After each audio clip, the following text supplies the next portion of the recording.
எபிரேயர் 12ஆம் அதிகாரம் 5ஆம் வசனம் 3ஆம் வசனம் மற்றும் 5ஆம் வசனத்தை நாம் யாரும் சேர்ந்து அதை நாம் வாசிப்போம். எபிரேயர் 12ஆம் அதிகாரம், அதை நீங்கள் எடுத்துக்கொள்ளுங்கள். 3ஆம் வசனம் மற்றும் 5ஆம் வசனம். ஆகையால் நீங்கள் இளைப்புள்ளவர்களாய் உங்கள் ஆத்துமாக்களில் சோர்ந்து போகாதபடிக்கு தமக்கு விரோதமாய் பாவிகளால் செய்யப்பட்ட இவ்விதமான விபரீதங்களை சகித்த அவரையே நினைத்து கொள்ளுங்கள். 5ஆம் வசனம் சொல்லுகிறது, அன்றியும் என் மகனே, கர்த்தருடைய சிற்றையை அற்பமாக எண்ணாதே, அவரால் கடிந்து கொள்ளப்படும் போது சோர்ந்து போகாதே. இந்த எபிரேயர் 12ஆம் அதிகாரத்தில் நாம் வாசிக்கும் பொழுது, நீங்கள் இளைப்புள்ளவர்களாய் உங்கள் ஆத்துமாக்களில் சோர்ந்து போகாதிருங்கள், நீங்கள் ஜெபிப்பதில் சோர்ந்து போகாதிருங்கள். ஏனென்றால் கர்த்தர் இந்த உலகத்தில் வந்து அவர் சகித்த பாடுகள் அநேகம், அவர் சகித்த பாடுகளை நீங்கள் நினைத்து கொள்ளுங்கள் என்று வேதம் சொல்லுகிறது. அநேக நேரத்தில் பிசாசு நம்ம அட்டாக் பண்ணணும் அப்படின்னு நினைச்சான்னா அவன் முதலாவது நமக்கு கொடுப்பது சோர்வு. ஹல்லேலூயா.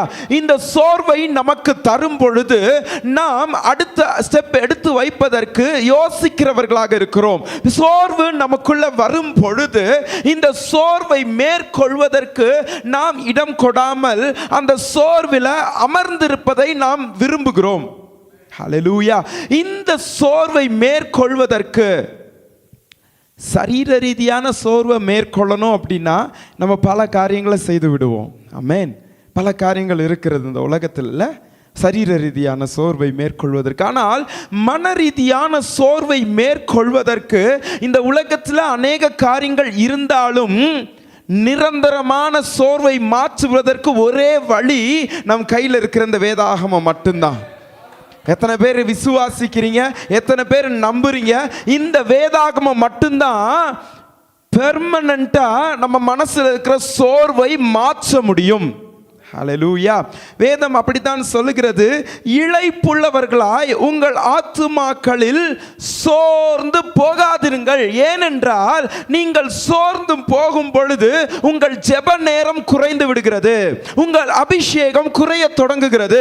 நீங்கள் சோர்ந்து போகும் பொழுது, ஒருவேளை நீங்கள் வனாந்திரமான பாதையில் போகும் பொழுது, இன்னும் எவ்வளவு தூரம் வனாந்திரம் இருக்கிறது, இன்னும் எவ்வளவு தூரம் வனாந்திரம் என்று பார்த்து பார்த்து பார்த்து சோர்ந்து போவதினால் கர்த்தரை தேடுவதை நாம் மறந்து விடுகிறோம்.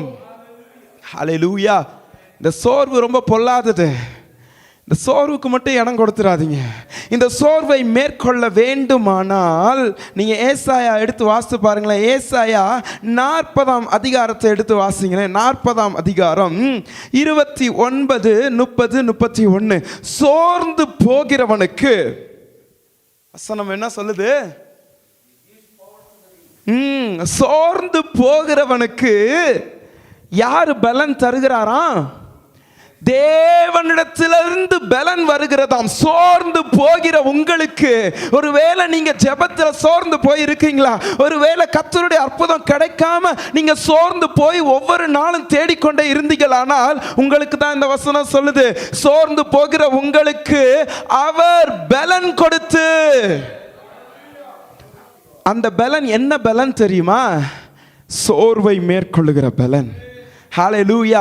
மறுபடியும் ஜெபிக்க தூண்டுகிற பலன், மறுபடியும் முழங்காலில் நின்று கர்த்தரை ஆராதிக்கிற அந்த பலன், மறுபடியும் எழுந்து கட்டுகிற அந்த பலனை கர்த்தர் கொடுத்து சத்துவம் இல்லாதவனுக்கு சத்துவத்தை பெருக பண்ணுகிறார் என் தேவன். நீங்கள் சோர்ந்து போகும் பொழுது உலகத்தில் இருக்கிற காரியங்களை பார்க்காமல், உலகத்தில் இருப்பதை தேடாமல் கர்த்தரை தேடுவீர்கள் என்றால், கர்த்தரை நீங்கள் தேடுவீர்கள் என்றால் அவர் பலன் தருவார். பலவீனத்தின் மத்தியில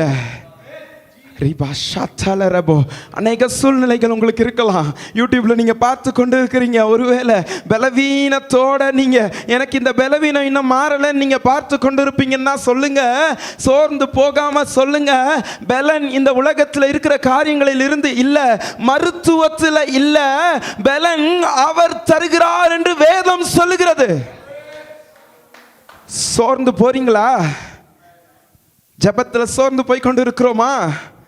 கேளுங்க, ஏசப்பா என்னை பலப்படுத்துங்க.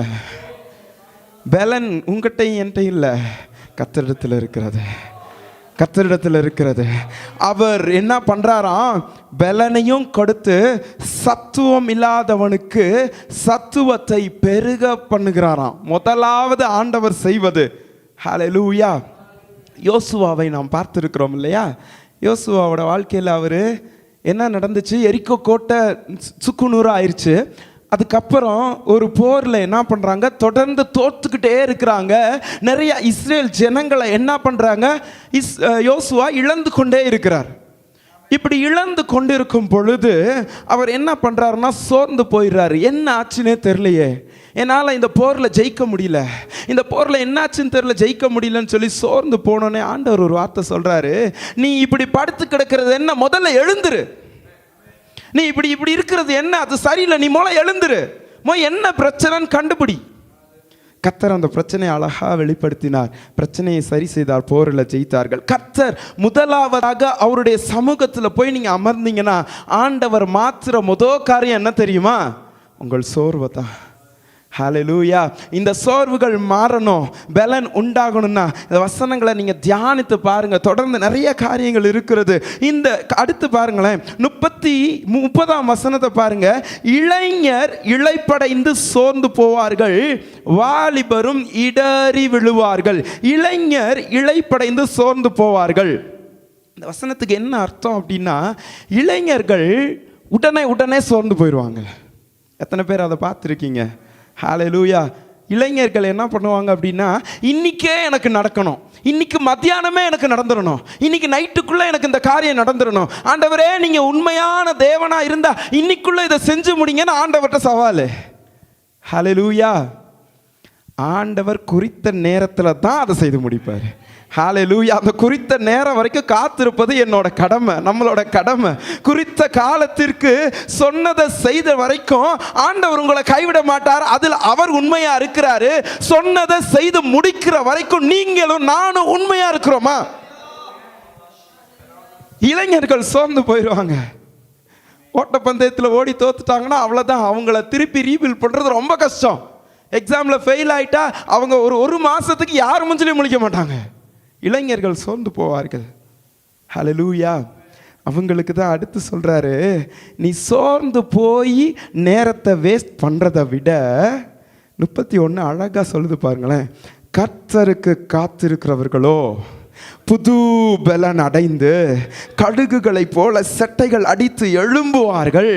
அவர்கள் ஓடினாலும் அவர்கள் நடந்தாலும் இளைப்படையார்கள், சோர்ந்து போகார்கள். ஏனென்றால் கர்த்தர் அவர்களுக்கு புது பலனை கொடுத்து விட்டார். நீங்கள் ஜெபிக்கும் பொழுது கர்த்தர் உங்களுக்கு புது பலனை தருகிறார். நீங்கள் சோர்ந்து போறத ஆண்டவர் உணர்ந்தார்னா கழுகுகளை போல செட்டைகள் அடித்து எழும்புகிற. சோர்ந்து போகாதீங்க. நீங்க சோர்ந்து போய் மற்ற காரியங்களை குறித்து யோசிக்கிற நேரத்துக்கு நீங்க அந்த சோர்வை மாற்றுக. ஆண்டவரே, நீங்க ஜெபித்தீங்கன்னா கர்த்தர் புது பலனை கொடுத்து உங்களை எழும்ப செய்வார். ஹல்லேலூயா. எத்தனை பேர் ஏற்றுக்கொள்றீங்க? எத்தனை பேர் விசுவாசமா இருக்கீங்க? எத்தனை பேருக்குள்ள கர்த்தர் உற்சாகத்தின் ஆவியை கொடுத்து கொண்டு இருக்கிறார்? நாம் யாரும் எழுந்து நாம் ஜெபிக்க போகிறோம். ஹல்லேலூயா. அநேக காரியங்கள் நம்ம பார்க்கணும். நம்ம எழுந்து நாம் ஜெபிப்போம். ஹல்லேலூயா. ஒருவேளை சோர்வின் ஆவி உங்களுக்குள்ள இருக்குமானால் ஆண்டவரை பார்த்து சொல்லுங்க. கரங்களை உயர்த்தி நீங்க இருக்கிற இடங்கள்ல, யூடியூப்ல பார்க்கிற நீங்க இருக்கிற இடங்கள்ல, இந்த இடத்துல சர்ச்சில் இருக்கிற நீங்க இருக்கிற இடங்கள், ஆண்டவரே, நான் சோர்ந்து போவதை உணர்கிறேன். ஆண்டவரே, என் உள்ளத்தில் சோர்ந்து போவதை உணர்கிறேன். நான் தொடர்ந்து ஜெபித்து எனக்குள்ள பதில் இல்லாததை நான் உணர்ந்து கொண்டிருக்கிறேன். ஆனால் இந்த சோர்வை நான் மேற்கொள்ள இடம் கொடுக்க மாட்டேன். இந்த சோர்வை மேற்கொள்ளுகிற என் தேவனுக்கு இடம் கொடுப்பேன். என் தேவன் எனக்கு இந்த சோர்வை மாற்றுவாராக. கழுகுகளை போல பலன். கழுகுகள் செட்டைகள் அடித்து எழும்புச்சுன்னா எவ்வளோ தூரம் பறக்கும் பாருங்க. அவ்வளோ தூரம் பறக்கிறதுக்கு பலன் எங்கிருந்து வந்துச்சு? கர்த்தர் தருவார். அப்படிப்பட்ட பலனை என் தேவன் உங்களுக்கு தருவார். ஹல்லேலூயா, ஹல்லேலூயா. ஆண்டவரே, அப்படிப்பட்ட பலனை எங்களுக்கு தருவீராக. நாங்கள் சோர்ந்து போய் அமர்ந்து இருக்கிறவர்களாக அல்ல, எழும்பி பிரகாசிக்கிறவர்களாக, செட்டைகள் அடித்து எழும்புகிறவர்களாக கர்த்தர் நீர் எங்களை மாற்றுவீராக ராஜா. ஹல்லேலூயா. நீர் தாமே இந்த நாளை கர்த்தர் எங்களுக்கு ஆசீர்வதித்து எங்களை நீர் பலப்படுத்தும்படியாக நாங்கள் ஜெபிக்கிறோம். ஆண்டவரே, நீர் தாமே பெரிய காரியங்களை செய்வீராக. I request Pastor Matthew to come forward and pray and conclude with this.